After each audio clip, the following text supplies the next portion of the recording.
Oke, bismillahirrahmanirrahim. Assalamualaikum warahmatullahi wabarakatuh. Waalaikumsalam warahmatullahi wabarakatuh. Semoga Bapak Ibu teman-teman semua selalu dalam keadaan sehat dan selalu diberkahi Allah Subhanahu wa taala. Amin. Apalagi sekarang ada di bulan yang sangat istimewa, bulan suci Ramadan, dan semoga itu tidak mengurangi semangat kita untuk belajar ya. Apalagi di Ramadan kan subhanallah sekali nih. Siang-siang enaknya tidur ya. Kita nongkrong depan layar nih.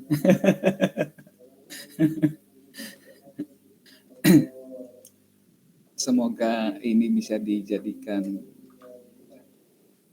pintu bagi kita untuk mendapatkan keberkahan Allah Subhanahu wa taala dan semoga bisa bermanfaat. Amin. Bismillahirrahmanirrahim.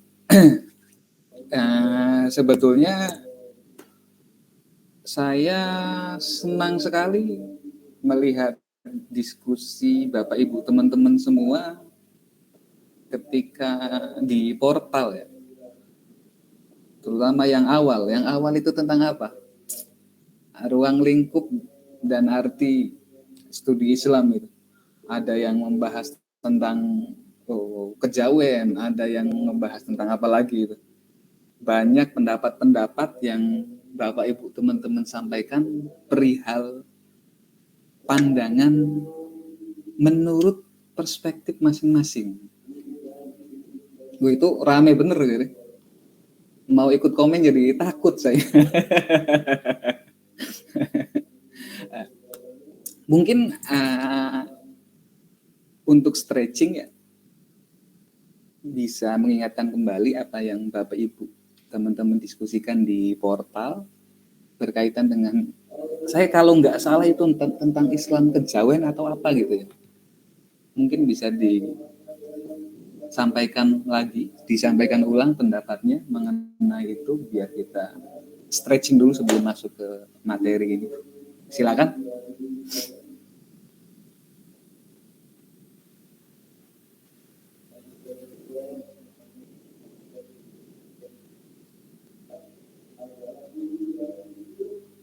Soalnya portalnya juga nggak bisa kebuka, jadi kita nggak bisa tahu ya diskusinya Bapak Ibu teman-teman itu nggak tahu. Tapi mungkin ada yang mengingat apa sih yang kita perdebatkan di situ, apa sih yang kita coba bicarakan di situ. Misalkan saya lontarkan saja dulu bagaimana pandangan dan pendapat Bapak Ibu teman-teman mengenai Islam kejawen misalnya.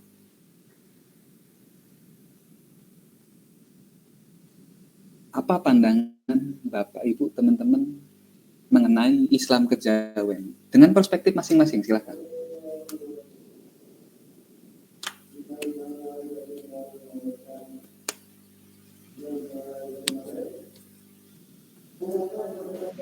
Pandang apa Bapak Nggih?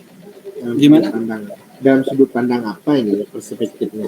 Oh bebas. Nah, ini apa yang ada dalam benak dan kepala Bapak Ibu teman-teman semua, misalkan tentang Islam kejawen. Dari sudut pandang mana bebas.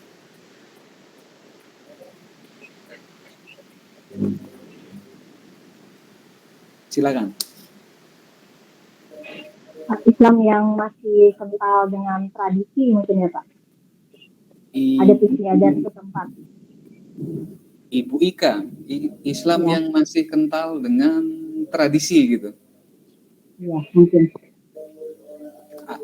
Islam yang masih kental dengan tradisi atau adat istiadat setempat ya.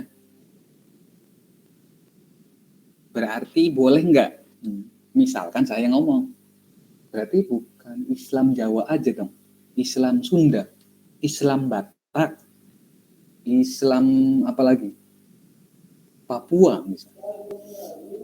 Islam Dayak. Tetapi kenapa itu munculnya Islam kejawen, Islam Jawa? Sedangkan Islam Sunda, Islam Betawi, istilah itu belum familiar. Mungkin ada yang mengucapkan tetapi tidak familiar. Islam Sunda misalnya, Islam apa lagi? Islam Padang, Islam Dayak. Itu nggak familiar. Yang familiar di kita itu Islam Jawa, Islam Kejawen. Kalau hanya berdasarkan Islam yang lekat dengan adat istiadat dan kebudayaan negara. Ada lagi silakan.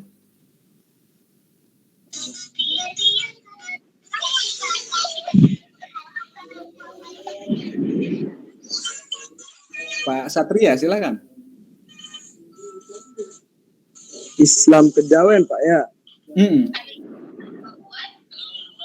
Mungkin menurut saya Islam Kejawen itu perpaduan antara adat istiadat dengan Islam itu tersendiri.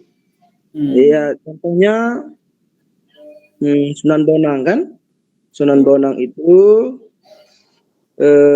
menyebarkan agama Islam itu dengan Sunan Kalijaga. Sunan Kalijaga menyebarkan agama Islam itu dengan wayang, itu dengan budaya. Itu sih kalau menurut pandangan saya, Pak. Tentang Islam. Wali Songo perpaduan antara adat istiadat dengan Islam dipadukan menjadi satu. Tapi istiadat yang tidak menyimpang dengan agama Islam. Itu, Pak. Ya. Pertanyaannya masih sama. Adakah di adat istiadat atau kebudayaan yang lain yang sangat kental dengan Islam, khususnya di Indonesia? Benar. Bukan hanya di Jawa saja. Apakah berarti seluruh Islam yang ada di Indonesia ini Islam Kejawen? Walaupun beda daerahnya. Di Sumatera mungkin, di Kalimantan mungkin. Nah, mungkin di masing-masing daerah tersendiri punya adat istiadat tersendiri, Pak ya. Di Lombok pun, di NTB pun seperti itu, punya adat istiadat tersendiri. Untuk tidak terlepas dari itu, apabila adat tersebut masih dalam konteks Islaman, tidak bertentangan dengan konteks keislaman, ya maka sah-sah saja. Gitu, Pak. Betul. Nah, berarti misalnya di Lombok ya, Nusa Tenggara Barat ya kalau Lombok berarti. Adakah di Lombok itu misalkan, ini Islam Lombok nih, seperti halnya Islam Jawa di Islam Kejawen itu? Mungkin ada tetapi tidak familiar, tidak sefamiliar Islam Jawa dan Islam Kejawen. Kalau konsep Islam Kejawen dibawa ke Lombok, harusnya ya berubah Islam Lombok. Atau misalnya karena Islam Kejawen ini Islam yang begitu lekat hubungannya dengan agama, di mana kebudayaan ini tidak menyimpang, maka dikatakan Islam Kejawen. Misalnya seperti itu. Maka ketika dibawa ke Lombok, tetap namanya Islam Kejawen, walaupun ada di Lombok. Ini persepsi ini penting dan perlu untuk dibangun dalam paradigma kita ketika kita hendak mencoba mendedah studi agama. Sekarang pertanyaannya yang coba saya rubah. Setujukah Bapak Ibu teman-teman dengan konsep Islam Kejawen?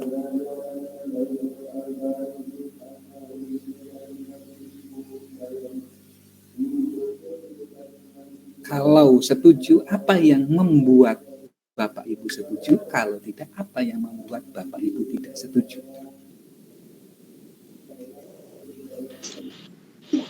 Kalau saya setuju saja kalau memang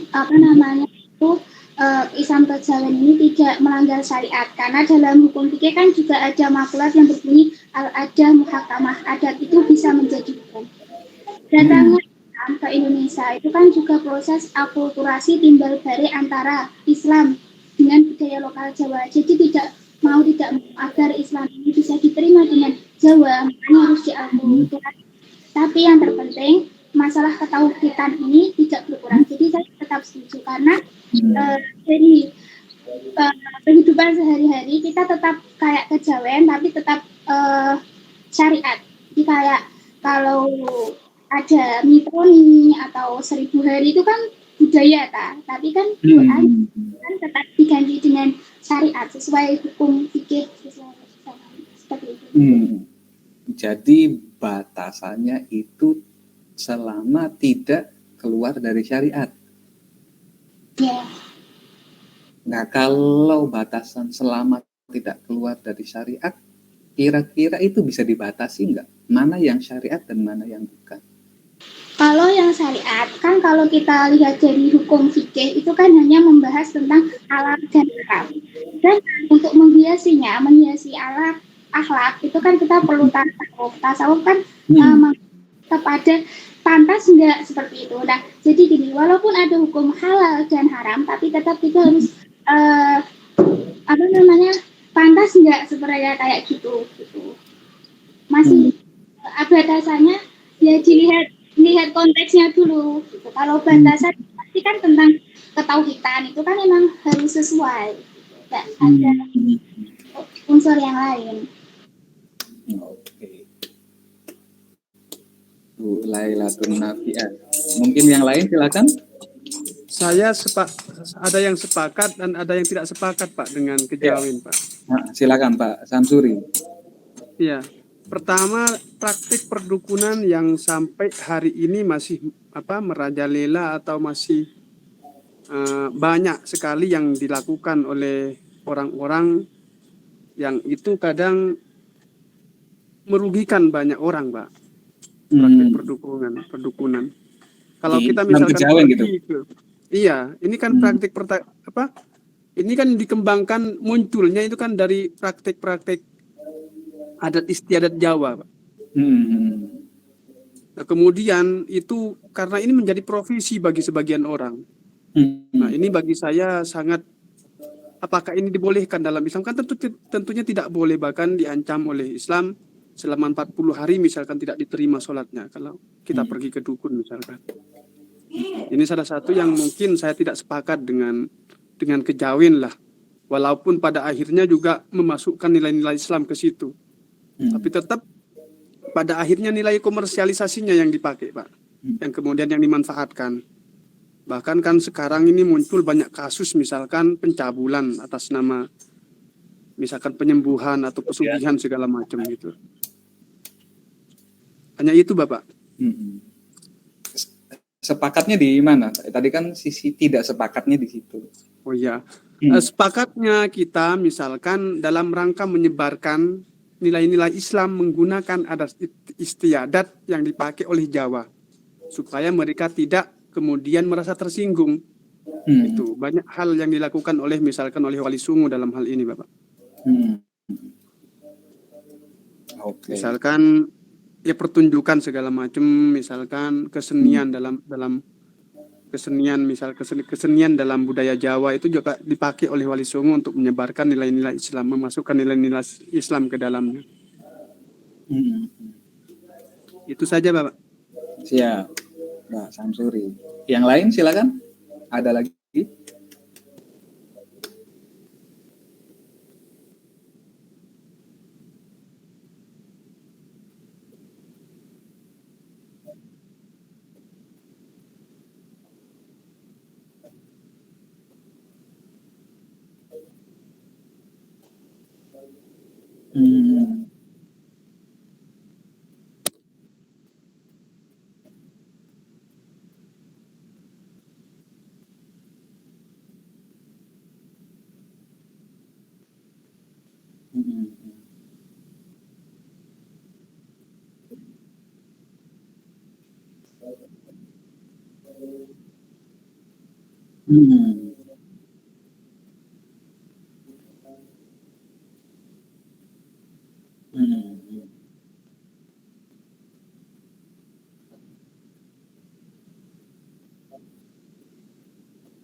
Oke. Jadi ada banyak sisi yang justru bertentangannya gitu ya.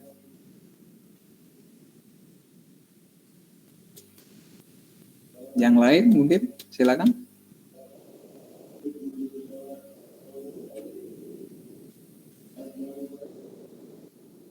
Silakan yang lain.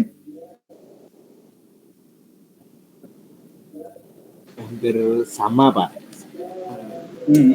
Hampir sama dengan Pak Samsuri ataupun Pak Purna itu. Kalau Islam kejawen ini kalau kita lihat dari aspek tauhid tentu menyalahi, saya juga menyalahi dari aspek tauhid. Tapi kalau kita lihat dari budaya, karena budaya itu memang harus kita pertahankan dan dikembangkan gitu. Cuman di sini ada catatannya, selama jadi apa yang disampaikan oleh Bu Laila Nafiah itu selama tidak keluar dari ajaran-ajaran Islam seperti itu. Selama itu masih kategori, ya, kita harus pertahankan itu budaya dengan dikembangkannya. Namun di aspek tauhid itu memang apa yang disampaikan oleh Bapak Samsuri dengan Bapak Purna itu bahwa banyak sekali terjadi kemusyrikan di sana seperti adanya perdukunan dan sebagainya. Itu Bapak, terima kasih. Oke. Mantap. Masih ada yang lain? Ya, sedikit Pak bisa berkomentar. Oh, Ibu Sukmawati. Iya, berbicara tentang Islam kejawen, sebenarnya kalau saya pribadi itu tergantung dari budaya masing-masing di suatu tempat. Contoh kecil saja di daerah saya Pak, kebetulan ada budaya peringatan Mauduk Lompoa yang mungkin banyak dikenal oleh masyarakat. Mauduk Lompoa yang terletak di kecamatan lain selain di kecamatan saya itu adalah budaya di mana dalam memperingati Maulid Nabi Muhammad SAW itu betul-betul punya kebiasaan dan tradisi yang mungkin bagi kita orang luar itu melanggar syariat karena tidak sesuai dengan budaya kita.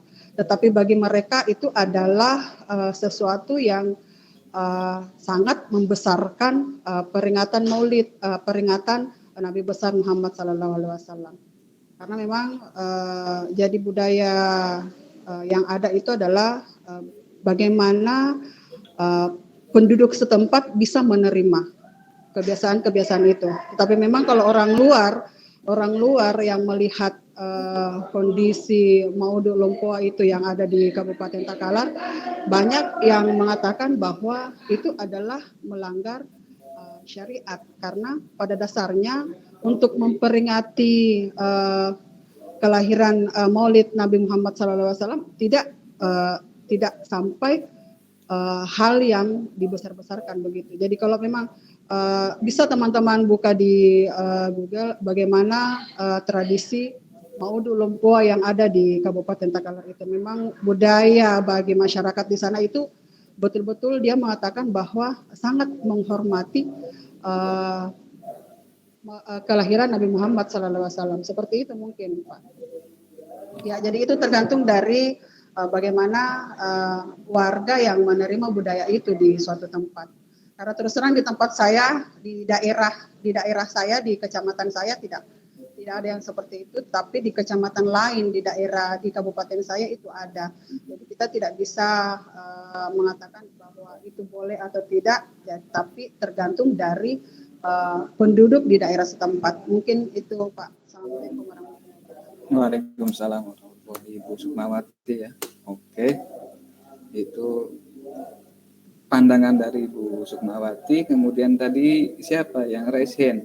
Bu Sari Fatullah.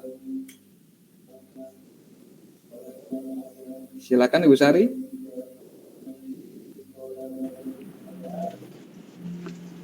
Assalamualaikum warahmatullahi wabarakatuh. Waalaikumsalam. Kalau menurut saya sih sebenarnya mirip-mirip dengan Mbak Nur Lailatul Nafiah ya, selama tidak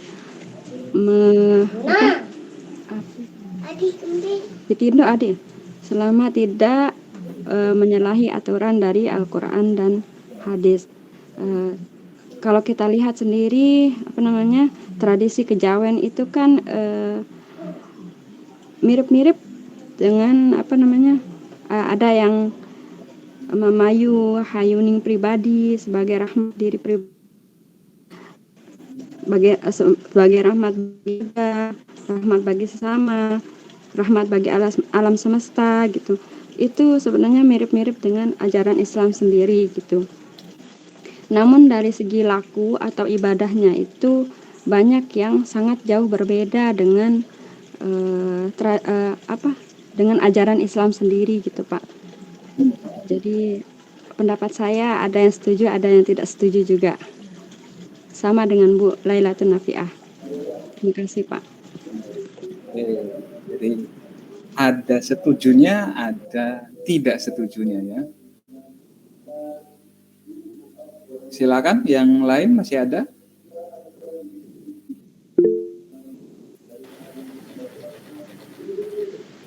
Ada juga contoh Pak ya. Iya, gimana? Pak. Ada contoh di Lombok itu Pak. Mungkin pernah dengar itu namanya waktu telu Pak. Waktu telu. Dia itu mengaku Islam, tapi dia juga menyembah batu, ya. Lebih ke Hindu dia. Cuman dia sholat gitu, cuman sholatnya berbeda dengan kita yang Islam gitu. Ya, dia mengaku dirinya Islam gitu. Itu mungkin sekedar ini Pak. Dan masjidnya ada gitu. Itu Pak sedikit. Oke, siap. Tadi yang resen lagi siapa? Bu Sari. Bu siapa tadi ya? Iya, saya Pak. Kebetulan saya juga dari Lombok. Jadi saya sedikit mengomentari dari Pak Sunaryadi Pak. Kalau Islam Watu Telu itu berbeda mungkin ya dengan yang Islam Kejawen. Kalau Islam Watu Telu itu memang awalnya kan kalau dari Lombok itu agama Hindu yang lebih dulu menguasai Lombok. Nah, begitu ada saya pernah baca kalau tidak salah itu kisahnya kenapa bisa ada Watu Telu itu ketika apa sih namanya yang kayak Sunan Kalijaga itu apa sih namanya? Para wali gitu ya. Ada yang datang ke Lombok untuk menyebarkan agama Islam. Ajarannya itu tidak sampai 5 sholat. Jadi sholatnya belum sempurna. Tapi mereka sangat mempercayai wali itu gitu. Jadi tetap mereka kekeh bahwa itu yang diajarkan sama si wali gitu. Padahal sebenarnya si walinya itu belum sempurna mengajarkan cara sholatnya gitu. Karena baru memang yang gitu ya baru sampai 3, belum sampai 5 gitu. Itu yang saya baca. Oke, siap. Silakan, yang lain mungkin. Tadi siapa yang raise hand lagi ya? Oh, Nur Halali, Pak Nur Halali, silakan. Pak, terima kasih Pak. Menambahkan sedikit saja, saya juga asli orang Jawa Pak istilahnya. Walaupun di Kalimantan tapi saya dari Jawa. Oh iya. Nah, siap. Kalau saya sendiri sepakat saja Pak mengenai Islam Kejawen itu ya sepakat saja Pak. Karena saya juga pernah itu mempelajari itu apa istilahnya ilmu-ilmu kesaktian Jawa juga pernah saya. Nah, istilahnya dikasih ya. Istilahnya itu ada campuran Jawanya, ada Islamnya. Yang pada intinya juga memang ngarahnya ke ketauhidan. Jawokan. Ya. Kenapa Pak? Iya Jawokan, yang Jawa. Ya, istilahnya ada ilmu kekebalan itu memang arahnya juga istilahnya ilmu Jawa, tapi arahnya ke tauhid lah istilahnya, Allah lah istilahnya itu ke situ. Jadi sepanjang Islam kejawen itu kalau menurut saya sih syariatnya tetap syariat Pak yang dilakukan. Memang ada yang namanya itu Islam di Jawa itu ada abangan dan sebagainya, memang ada sih. Walaupun tidak sepenuhnya bisa melaksanakan syariat, tapi tauhidnya mantap Pak, sebenarnya itu mantap sekali. Kalau saya sepakat saja kalau Islam kejawen istilahnya ada itu ya sepakat saja untuk menambah istilahnya kekayaan daripada Indonesia. Seperti itulah, terima kasih lah sementara. Oke, siap. Pak Nur Halali, terus siapa? Bu Puri, silakan Bu Puri.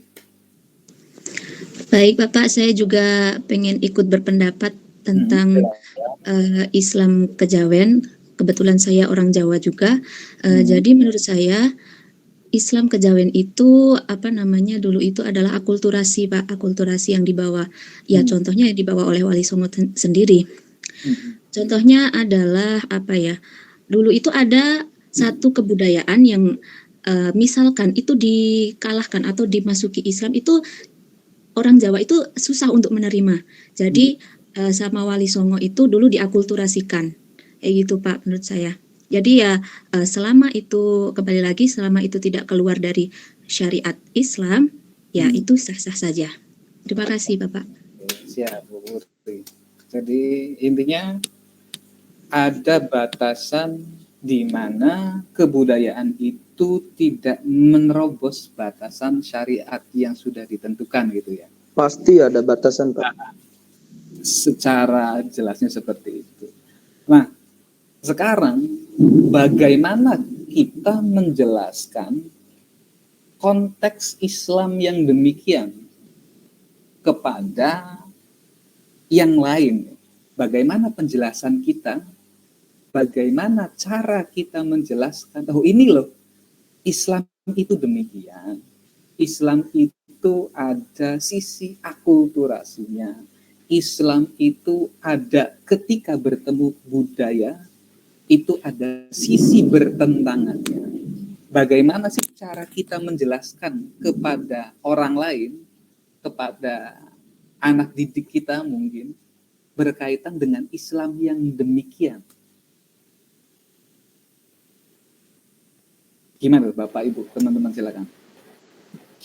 Dalam Al-Quran kan jelas caranya. Ud'u ila sabili rabbika bil hikmati wal mau'izatil hasanah. Itu dengan bagaimana kita berlemah lembut kepada mereka. Intinya kita menerapkan yang mereka kemudian contoh. Itu secara simpelnya, dan itu memang cara bagaimana mendakwahkan Islam. Itu menurut saya Bapak. Oke, siap. Mantap. Jadi tetap landasannya bahwa berlemah lembut dalam berdakwah itu menjadi salah satu kunci gitu ya. Silakan, ada yang lain mungkin?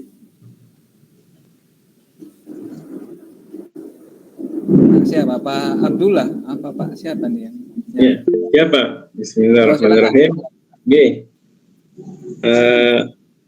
Islam pun jelas, Nabi pun oleh Allah Subhanahu Wa Taala cuma dikatakan sebagai penyampai, sampaikan.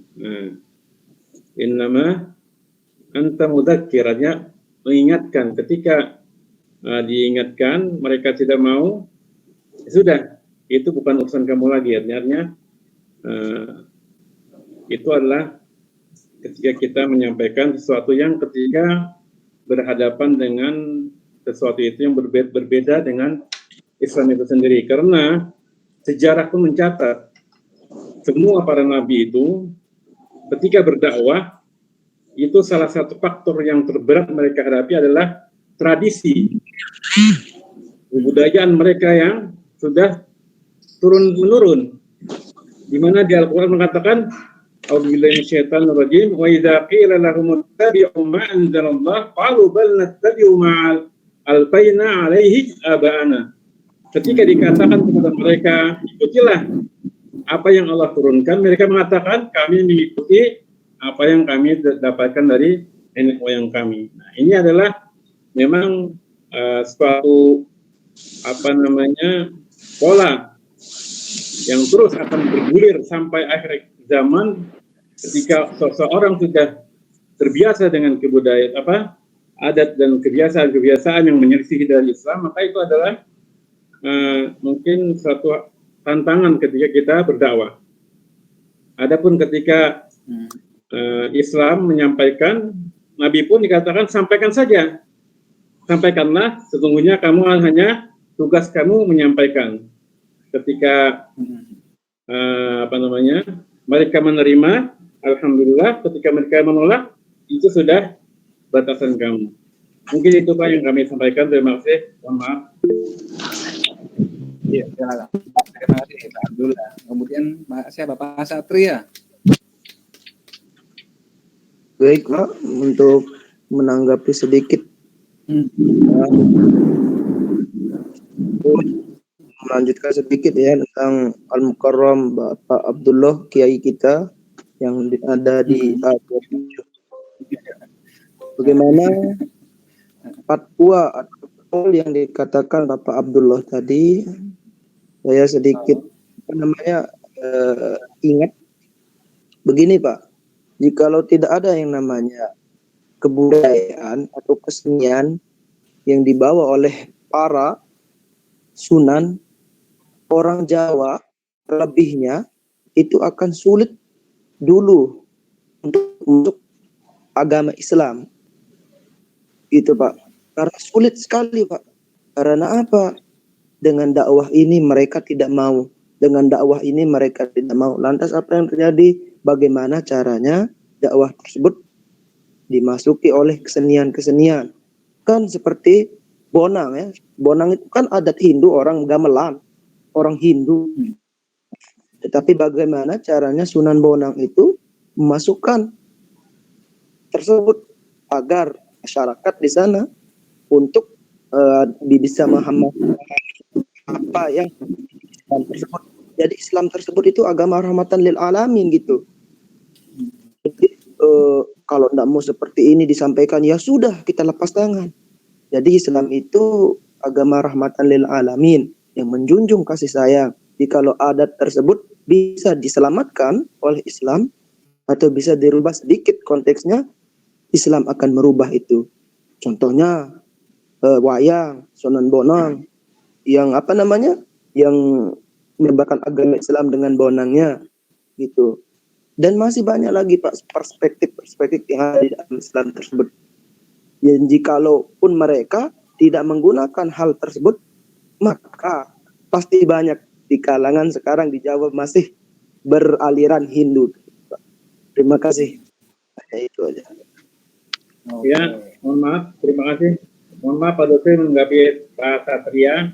Jadi yang saya maksud itu bukan kita mau untuk kita menyampaikan kemudian kita tinggalkan, tidak.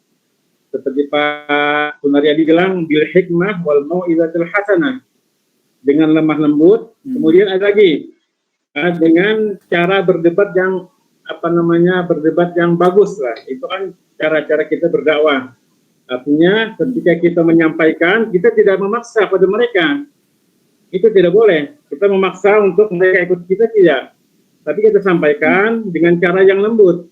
Kemudian kita ajak berdialog dengan dialog yang betul-betul ilmiah. Nah, ketika mereka masih menentang saja, ya mungkin kita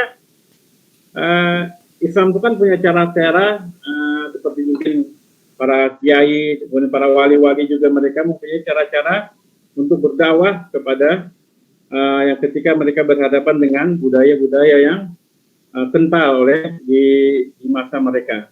Mungkin itu. Jadi maksud saya itu bukan kita meninggalkan, tidak. Ini kita sampaikan dengan cara-cara yang baik, kemudian tidak boleh kita memaksa mereka untuk merubah apa yang kita inginkan. Mungkin itu yang saya sampaikan. Terima kasih, Pak Dosen. Oke. Terus tanggapi sedikit, Pak Panji. Oh, silakan. Ya, baik, terima kasih. Sebenarnya dalam hal ini dakwah yang disampaikan tadi oleh Bapak Syekh Abdullah itu ranahnya yang kita harus keras itu di tauhidnya. Ketika ini sudah menyalahi tauhid, maka apa yang disampaikan Nabi, man ra'a minkum munkaran falyughayyir biyadihi, fa illam tastati fa bilisani, fa illam tastati fa bi qalbihi. Wadhalika ad'aful iman, walaupun itu selemah iman yang kita miliki. Itu kalau ranah daripada tauhid yang kita harus dakwahi, harus keras gitu. Yaitu dengan merubah dengan yaitu dengan kekuasaan ataupun tangan kita sendiri. Itu mungkin ini ranahnya yang kita harus keras dalam berdakwah itu. Ketika itu tentang budaya yang menyalahi syariat, kita perlu untuk menyampaikan dengan lemah lembut. Bahkan disampaikan tadi sama Syekh Abdullah, wajadilhum billati hiya ahsan. Kalaupun kita diajak berdebat, ya berdebat dengan baik. Itu mungkin Bapak. Oke. Siap. Oke, baik, sedikit Bu. Lailatun Nafiah. Oh, nanti Pak Satri habis siapa? Bu Lailatun. Silakan, Bu. Gini, semua yang disampaikan Bapak-bapak itu semua benar. Bagaimana kita berdakwah secara Islam. Tapi ketika kita orang yang belum memiliki pemahaman Islam yang tinggi, apalagi kalau orang yang belum tahu Islam, mereka hanya ingin mencari-cari. Bagaimana kita menjawabnya? Sedangkan mereka pasti pikir gini, agama dicampur dengan budaya. Sedangkan kita lihat agama yang lain itu tanpa ada percampuran budaya. Kristen di mana-mana juga seperti itu. Sedangkan untuk agama Islam di Arab beda, Islam di Indonesia beda. Maksudnya tata caranya dari segi berpakaian atau apa gitu loh. Tapi kalau untuk ketauhidan lebih sama. Jadi saya ingin mengatakan, cara kita menyampaikan itu kita kasih tahu bahwa kayak seperti Bapak Satria, bahwa Islam itu rahmatan lil alamin. Islam bisa masuk ke semua golongan. Islam itu menyampaikan semuanya dengan luas. Nah, intinya kita mau beragama, berarti kita itu akan mendekatkan diri kepada Tuhan, ingin mendekatkan diri dengan Tuhan. Nah, bagaimana cara kita itu mendekatkan diri dengan Tuhan? Seperti itu kan? Kalau budaya, berarti kita mendekatkan diri pada Tuhan dengan apapun. Jadi gini, Islam itu cara mendekatkan dirinya kepada Tuhan itu boleh melalui proses apapun. Istilahnya gini, kalau kita tanya, kalau kita mau mendapatkan angka 10 itu hanya dari 5 tambah 5 itu salah. Sama kerinduan Allah itu bisa didapatkan dari apa saja. Makanya Islam itu bisa diakulturasi budaya. Oh, kita mau mendekatkan dengan Allah melalui sholawatan. Oh, dihiasi lagi dengan gamelan-gamelan, tapi intinya sholawatan. Seperti itu. Islam itu indahnya kita dalam mencari langkah untuk mendekatkan Tuhan itu boleh dengan beberapa metode. Yang penting tidak keluar dari syariat. Menurut saya lebih seperti itu. Jadi orang awam itu bisa mudah menerima. Kalau seperti itu Pak, kurang lebihnya mohon maaf.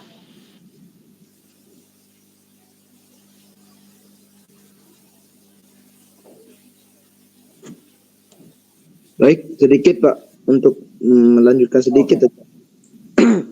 Silakan.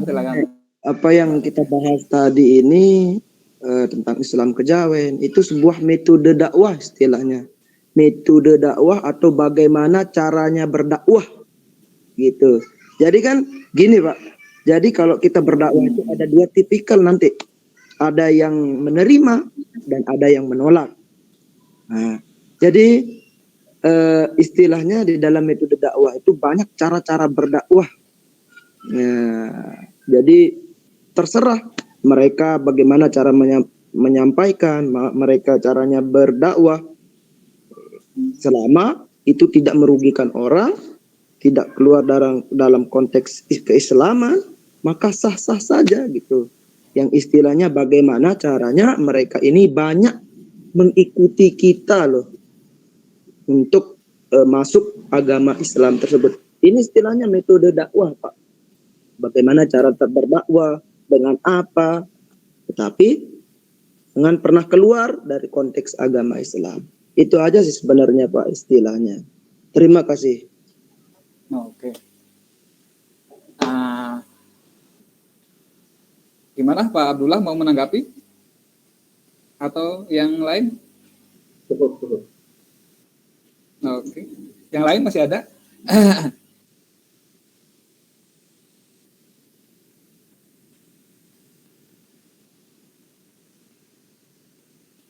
Saya izin share screen ya.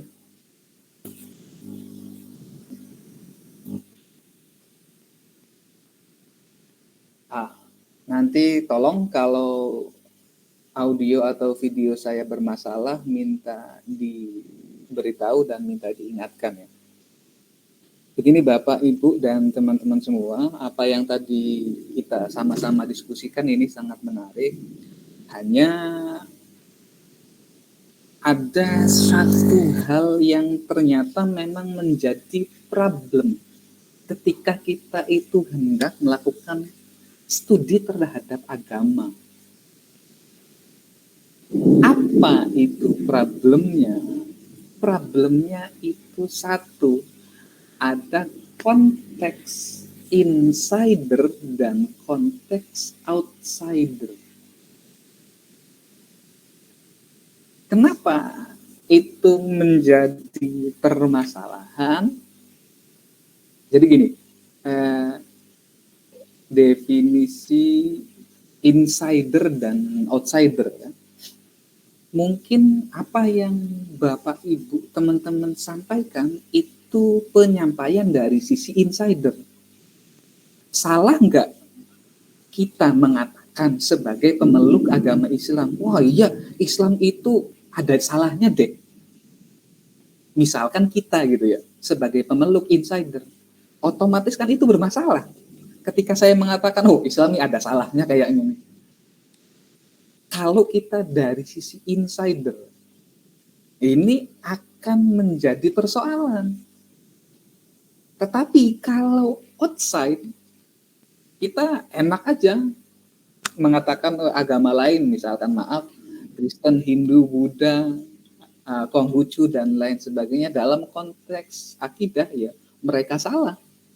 Karena berlainan dengan kita, konteks akidahnya. Harus dikatakan demikian, itu harus jelas, sudah clear. Itulah permasalahan yang menjadi perdebatan. Kenapa? Karena sebelum ada studi agama, itu jauh sebelumnya sudah ada perbandingan agama. Orang-orang mulai membandingkan agama, Islam dengan Kristen, Islam dengan apa, dan seterusnya. Begitu juga Kristen dengan Hindu misalkan, Kristen dengan agama lain, dan seterusnya. Perbandingan agama. Perdebatannya ini seperti yang kita lakukan tadi. Mana yang insider, mana yang outsider. Kita tidak tahu.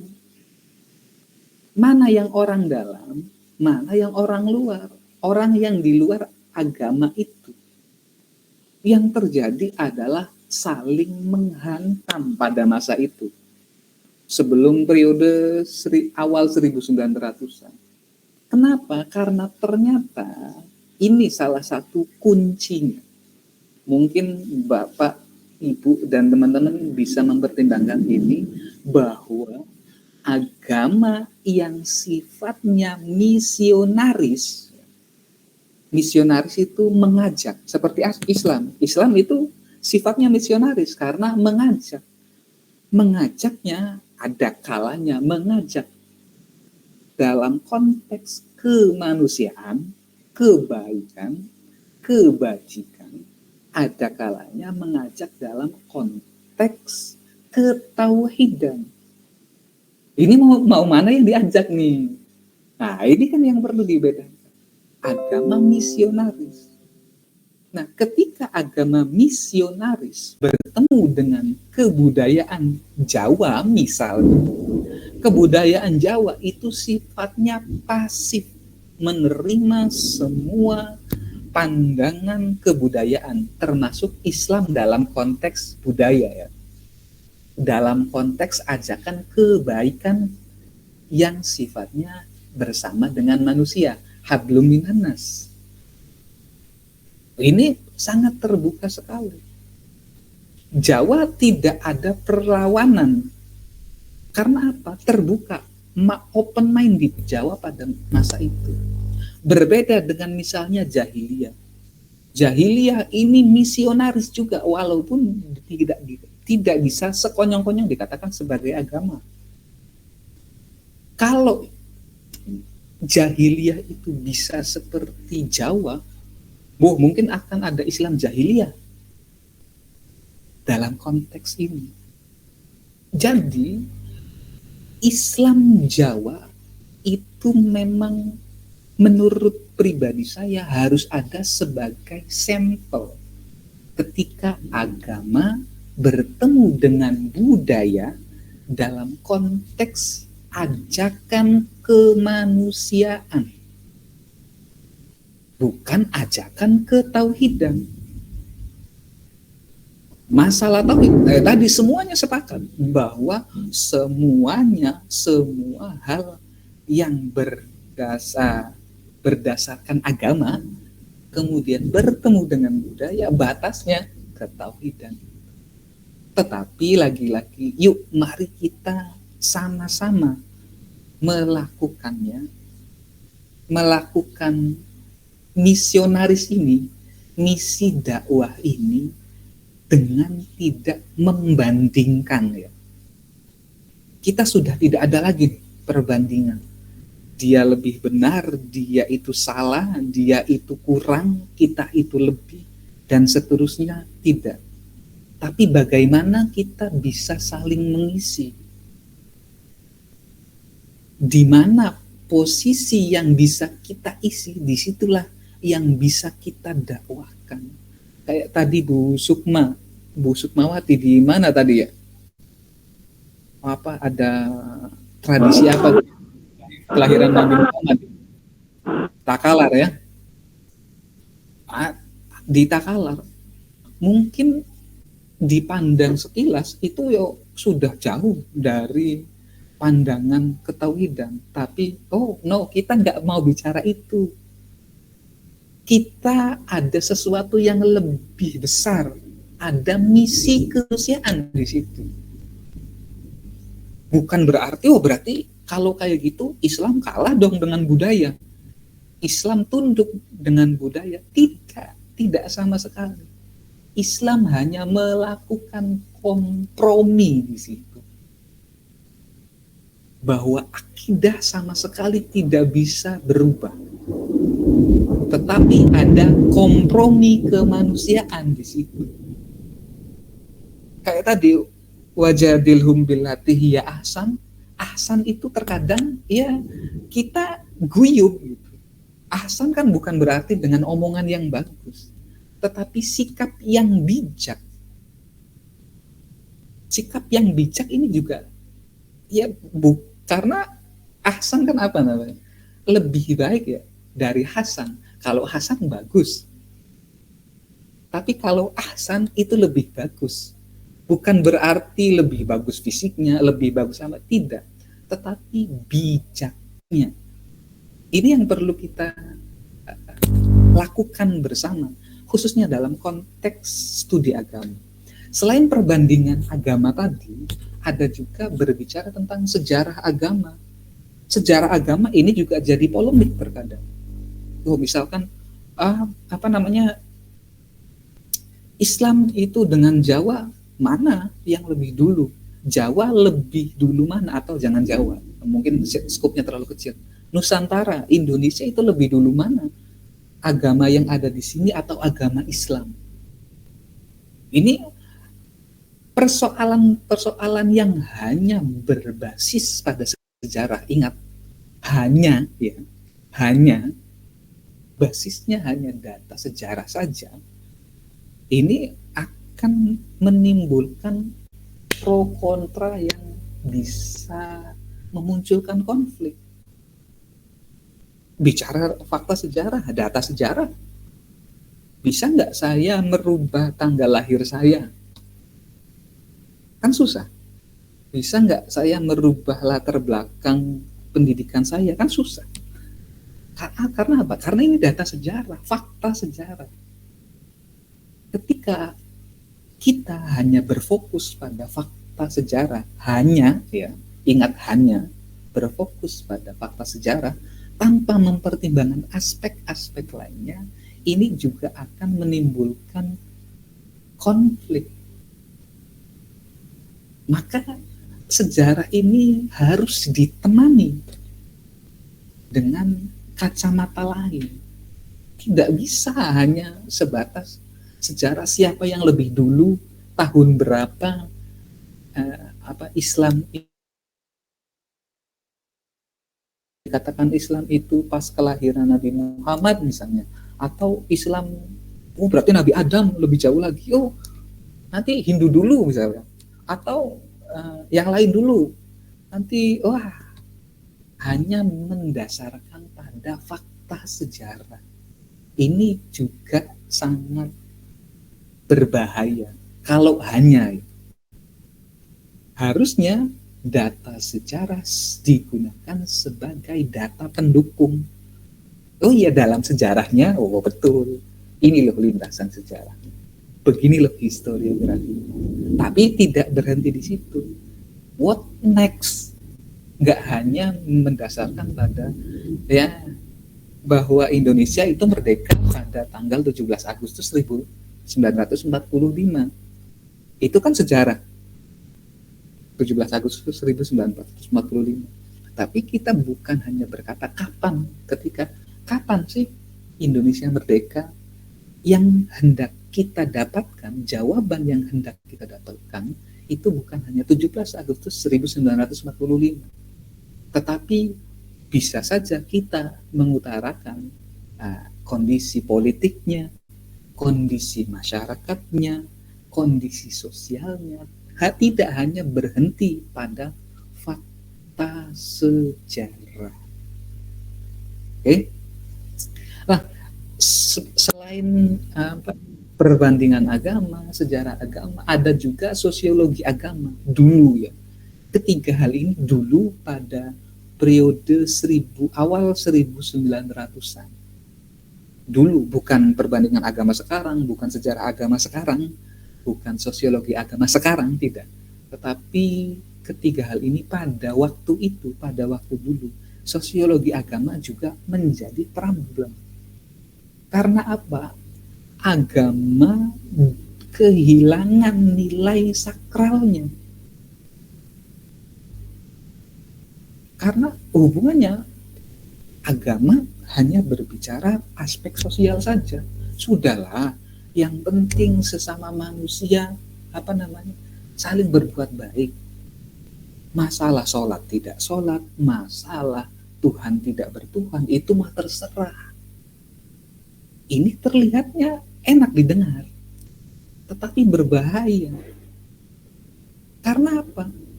Kering, tidak ada nilai ketauhidan di dalam. Harusnya kan tidak demikian. Bukan masalah sholat tidak sholat, enggak. Tapi mungkin diksinya, kita sudah beribadah dengan cara kita masing-masing. Ini kan lebih soft.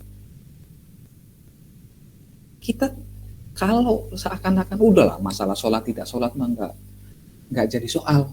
Yang penting kita baik sesama. Seakan-akan ini mendikte paradigma kita bahwa yang paling penting adalah aspek sosial. Aspek ubudiyah, ketauhidan kita nggak penting seakan-akan. Walaupun tidak demikian. Walaupun tidak sepenuhnya demikian. Tetapi kan akhirnya pola pikirnya mengarah pada hal itu. Harusnya, yuk mari kita perkuat ukhuwah insaniyah kita dengan cara ibadah kita masing-masing.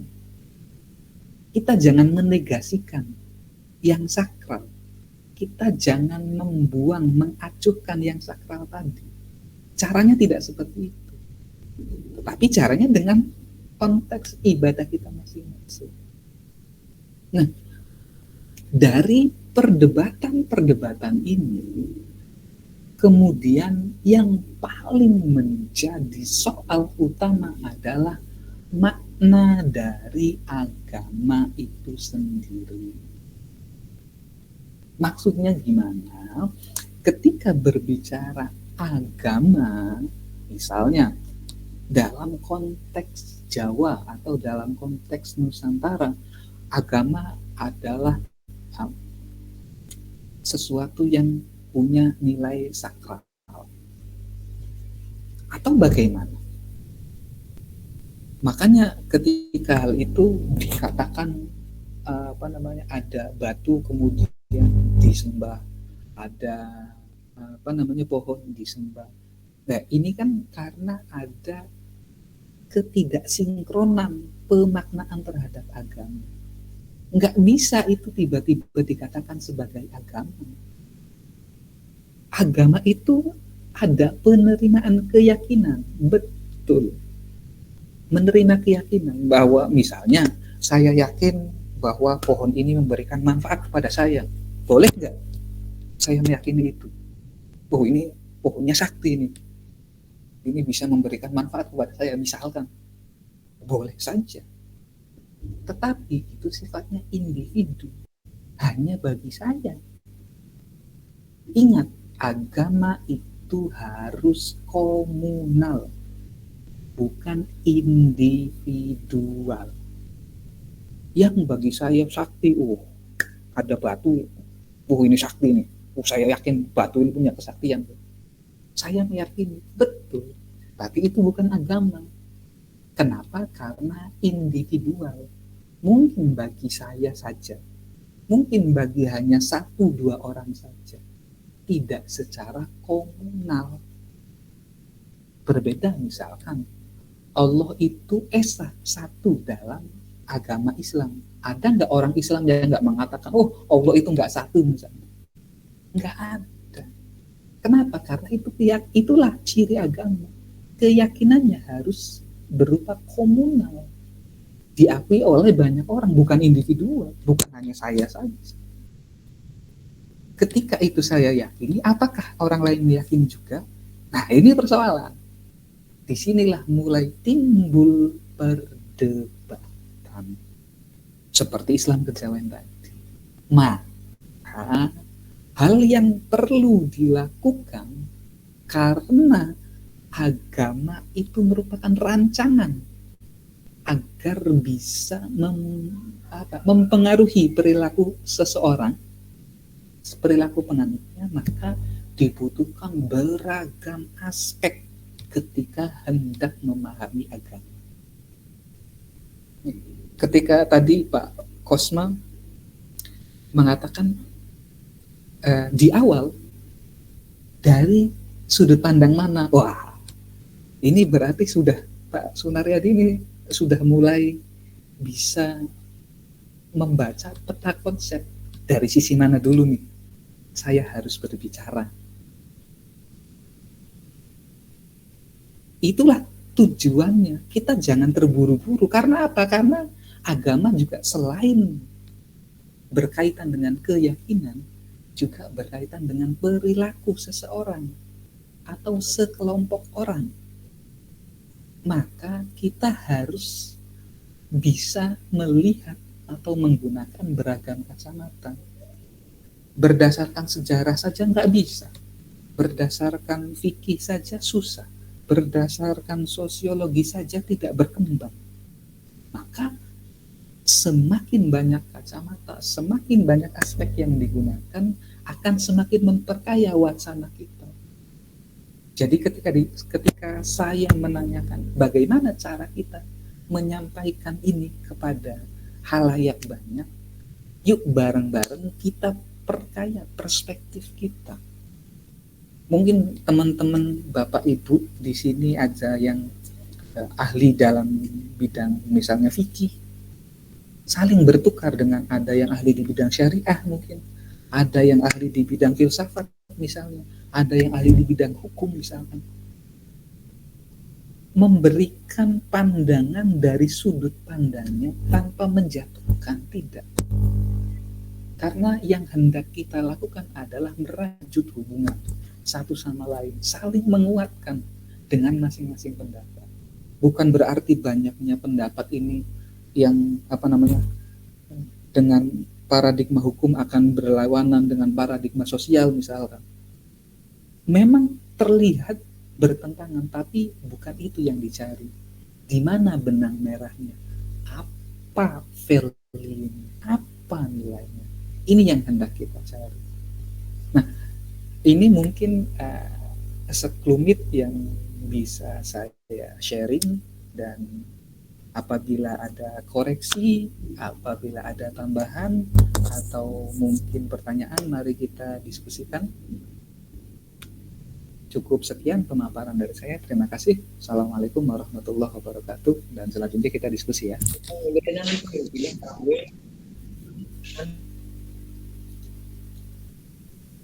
Silakan Bapak Ibu, teman-teman.